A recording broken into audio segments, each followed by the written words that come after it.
It's a What's Good Wednesdays, so we're going to check in over at What's Good LLC with Jamie Dingler. Good morning. How are you?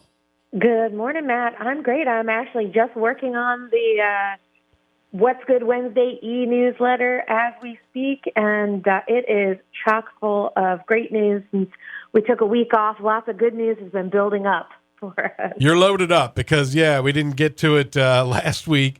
So let's jump right into it. I need me some good news. What's happening? Yeah, oh my gosh, I got so much to share today. So first is the Eastern Shore Rabbit Rescue and Education Center. If you're looking for a bunny, they are participating in the annual Clear the Shelters event. It goes through the month of August. They said they've been participating for several years. It's always their biggest month for adoptions. They reduced their fees by $25 as long as the adoption process begins or ends in August. And they'll be holding meet and greets with foster bunnies every Saturday at different locations. So the next two Saturdays, the 2nd and the 9th, at their location in Rock Hall Village and Rock Hall, Maryland. The 16th, they'll be at the PetSmart in Middleton, Delaware. The 23rd, they'll be at the Easton, Maryland PetSmart, and then back in Rock Hall at Rock Hall Village on August 30th. That's Labor Day weekend. So go out, rescue a bunny, be happy. That's what I say. They Help can them make clear good the pets. shelter. Yeah. Yeah, I know people that have bunnies, and they absolutely love them. And you're saving a life, so there's nothing wrong with that. That's about the best thing you can do as a human being, right? Absolutely.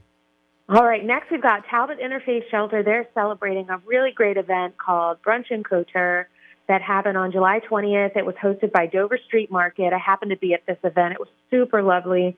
They had light fare from Blue Heron Catering.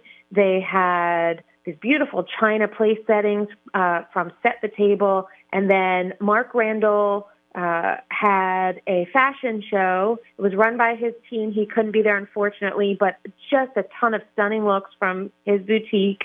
It was so lovely. Altogether, it raised more than $1,500 in support of TIS's mission. More importantly than that, the executive director, Julie Lowe, got a chance to get up and speak about the shelter's mission, what's been going on, how their S4 program works, and she had an opportunity to go around and speak with everyone that was there. So it was also a really great, what they call in the nonprofit world, a friend raiser, and just a great opportunity for people to get to know TIS a little bit better and see some beautiful, beautiful outfits from over there at Mark's store. So that was a great event. And speaking of great events, the Avalon Foundation is celebrating they just wrapped up Plein Air Easton. It was humongous. For those who've been living under a rock, Plein Air went on for 10 days. It's the nation's largest and most prestigious juried plein air painting competition. It happens right here in our little neck of the woods. They said this was a record-breaking year for them. This year's art sales exceeded their previous record by more than $100,000. Wow.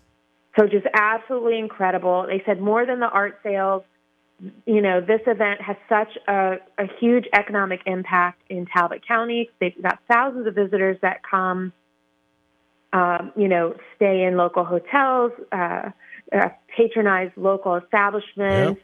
And just fall in love with this area, too. And it's also just a wonderful way for the community to come together. They said it takes about 200 volunteer shifts to pull this event off. So just the volunteers alone, not to mention, the folks that house all the artists and all the people who are attending, all the people who participate.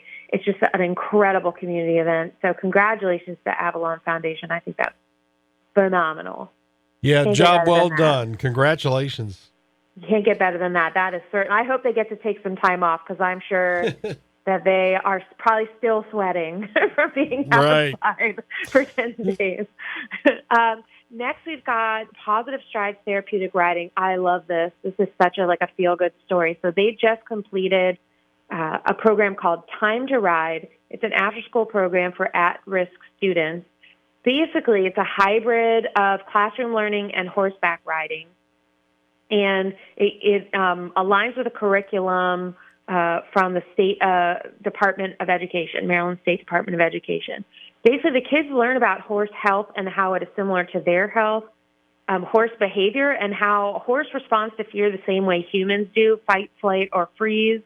And so they had this classwork and then also did riding work every day. And the final day involved riders showcasing their riding for parents, staff, and loved ones. They came to the farm, cheered them on, and they all were able to independently ride their horse during the final celebration. So that was a really big accomplishment for all of the students. This whole program was entirely funded by the Midshore Community Foundation. So doesn't that just make your heart happy? It does. Good stuff. We're getting the good news this morning from Jamie Dingler at What's Good LLC on a What's Good Wednesday. What else you got for us this morning? Yeah, I've got a few great things going on at Talbot County Free Library. They wanted to thank everybody for a very successful Friends of the Library summer book sale. They said it was a huge success, and thank you to everybody that came, bought books, or donated books for the sale. They also just hosted their incredibly popular Reptile Wonders program at the Easton branch as part of the summer reading program.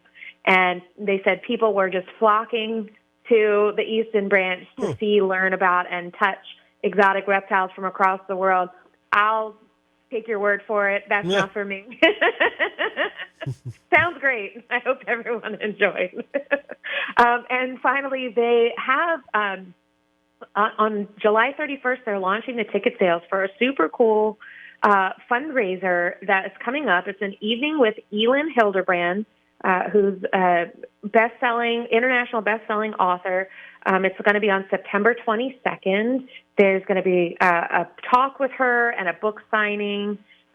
So all the ticket sales go towards funding the programming at TCFL. So go to tcfl.org if you're interested in participating in that fundraiser. Got a couple more. Do we have time? Yeah, hit me. What else you got? All right. So Shore Rivers, this is kind of bittersweet news. Their executive director, Isabel Hardesty, will be stepping away on December 31st. So they'll be launching a search soon for their new leader. Go to shorerivers.org/jobs if that's a position that you might be interested in. They wanted to share how wonderful Isabel has been to the organization. She started she's been there for 14 years between Shore Rivers and its predecessor organizations. In 2018, when all of the Riverkeeper organizations merged, she was their deputy director, and then since 2021, she's been their executive director. Under her leadership, the organization has grown from 21 employees and a $3.5 million budget to 33 employees, 6 paid interns, and a $7.5 million budget.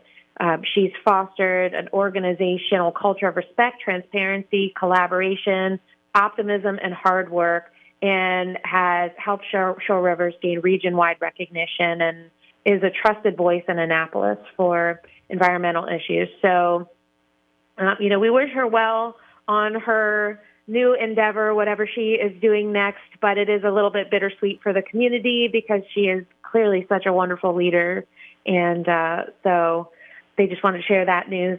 We also have Responsible Fathers Initiative. They just completed their 4th season participating in Washington College's Youth Summer Enrichment Program at Washington College, obviously. This is a cool program. It's sponsored by a generous grant from the Teagle Foundation, and it's area high school students that are part of Responsible Fathers Initiative's Pride Youth Groups, as well as the Big Dream Academy in Cambridge. And they go to the college, they talk to academics and school admissions, financial aid personnel, and it kind of gets them inspired and prepared to go to college and study beyond high school. And the students stay on campus for 2 nights. They get a stipend for their participation in the camp. They actually had the opportunity to go to Annapolis to visit the Banneker Douglas Museum. They went to the U.S. Capitol in D.C. for a tour, and they got to meet Representative Andy Harris while they were there. And then the YMCA of Kent County also opened their doors to the students. They were able to have some recreation time and fitness classes over there. So just a super cool program and an opportunity for kids to kind of see what's out there after high school and get excited about furthering their education. So a very cool program. Lots of good news this morning with Jamie from What's Good LLC. And as you mentioned, Jamie, you're cooking up that newsletter if we want to learn more later on, right? That's right. I'm staring at it right now on my laptop. It's going to go out probably in the 9 to 10 o'clock hour. If you want to subscribe to the newsletter, go to bewhatsgood.com, wait for the little pop-up, and provide your email address. If your nonprofit has something exciting that you want to share, whether it is a cool mission moment, a successful campaign or event, a milestone or an award, anything that you want to share, we want to share. So make sure that you send it our way Wednesday at bewhatsgood.com. We'll feature it here on the weekly radio segment, and it'll also go in the newsletter. So I hope you all will help us keep this going, help it keep it growing. It's been really awesome to be able to share this great news with you every week. Thank you, Jamie, bringing us the good news on a What's Good Wednesday. We'll do it again next week. Have a good one. Sounds good. Have a great week, everyone.